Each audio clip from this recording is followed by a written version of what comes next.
With RStudio, that's nicely sorted because you've got this export thing here, yeah? So I can save it as an image, and then I can sort of choose which graphical format it comes into, yeah? Or easier still, I can go export, copy to clipboard, and I can adjust some things here, copy plot, and then we ought to make sure this works really, haven't we?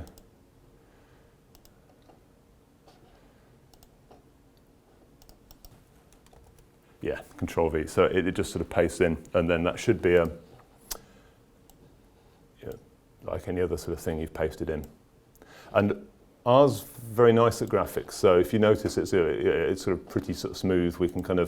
We can make it smoother and smoother. We can use lots of pixels. We can make it very fine sort of picture. So you can. R's reckoned to be probably the best stat system for doing pretty pictures. The histogram function, the hist in R, is kind of has a good guess at what you might want, but in this case I think guesses badly. So as I was saying, you can give the hist function more things.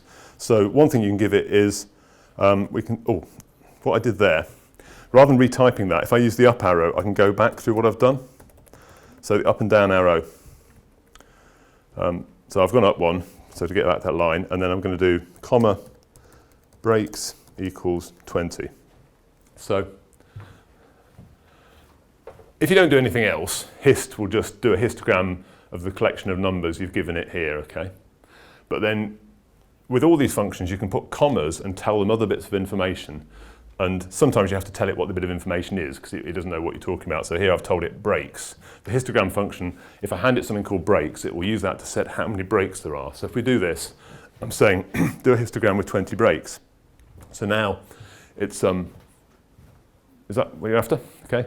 And there's lots of different ways of doing this. So now basically, rather than just doing what it thought was sensible, it's made sure there are 20 kind of bins.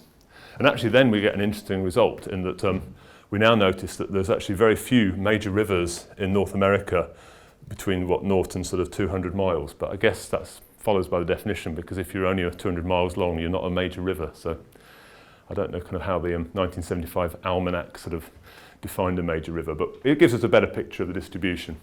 There's even other things. There's more things we can set. We can go up with our up arrows here, and we can go xlab equals there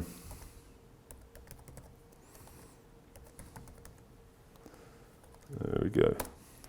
So what I've done now is before it just used rivers on the bottom, it just uses the name from here.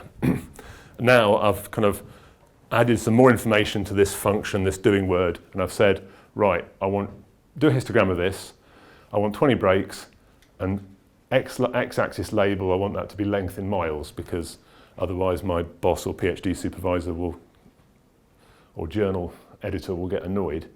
So we've tidied up that a bit.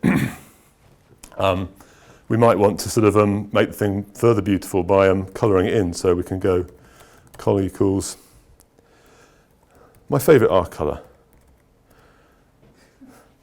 which you can barely see actually. Let's just pick something better.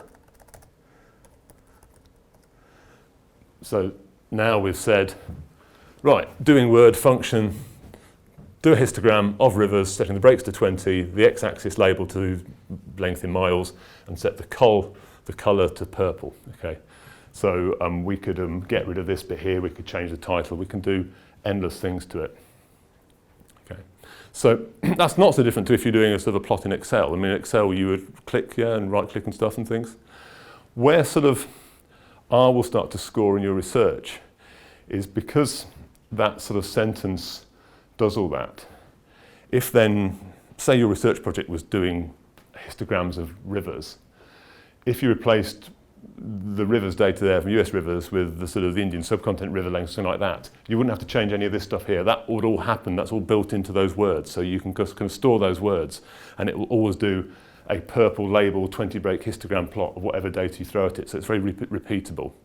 Also, if you're sort of working with someone else that uses R, and say things go wrong or it screws up, say you go away from here and you decide you're going to draw histograms of something else, you might email me your code and say, if it doesn't work, you could email me the code and you could send me that code, and I'd say, well, it's not working because you didn't put a comma there or something. It's a very good way of communicating with people that are doing statistics. You can't communicate it's much harder to communicate sort of mouse clicks. If you're using Excel to do pictures and your supervisor's at the other end of a sort of a phone line, you have to say, well, go up, click this, go down to that menu, do this. It's a much more difficult way of communicating what you've done, whereas this is very explicit. Okay.